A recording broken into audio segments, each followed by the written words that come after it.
அண்மை செய்தியை பார்க்கிறோம். ஜனநாயகன் படம் தொடர்பான வழக்கை வாபஸ் பெற படக்குழுவினருக்கு அனுமதி வழங்கியிருக்கிறது நீதிமன்றம். அண்மை செய்தியாக பார்த்து வருகிறோம். ஜனநாயகன் படம் தொடர்பான வழக்கை வாபஸ் பெற படக்குழுவினருக்கு அனுமதி வழங்கப்பட்டிருக்கிறது. கூடுதல் விவரங்களை செய்தியாளர் மதியழகன் வழங்க கேட்கலாம். மதி, வணக்கம். முழு விவரம்.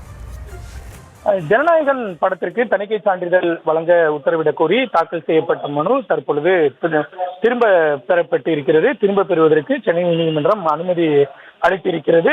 மனு திரும்ப பெறப்பட்டதன் காரணமாக அந்த மனு தள்ளுபடியும் செய்யப்பட்டு இருக்கிறது. ஜனநாயகன் சான்றிதழ் வழங்க உத்தரவிடக் கோரி பட தயாரிப்பு நிறுவனம் சென்னை நீதிமன்றத்தில் மனு தாக்கல் செய்திருந்தது. படத்திற்கு தணிக்கை சான்றிதழ் வழங்குமாறு தனி நீதிபதி உத்தரவை பிறப்பித்திருந்தார். இந்த உத்தரவை ரத்து செய்த சென்னை உயர்நீதிமன்ற இரு நீதிபதிகள் அமர்வு இந்த வழக்கை மீண்டும் தனி நீதிபதி விசாரிக்க வேண்டும் என்றும் உத்தரவிட்டிருந்தார்.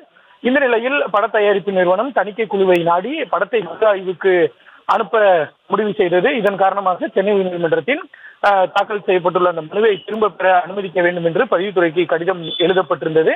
அந்த கடிதத்தின் அடிப்படையில் ஜனநாயகன் பட வழக்கு இன்று முதல் வழக்காக நீதிபதி பி.டி. ஆஷா முன்பு பட்டியலிடப்பட்டிருந்தது.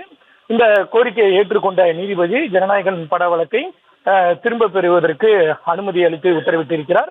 திரும்ப பெற்றதை அடுத்து அந்த மனு தள்ளுபடியும் செய்யப்பட்டிருக்கிறது.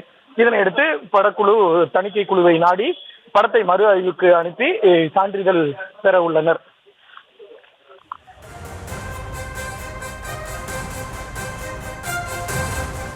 விவரங்களுக்கு நன்றி.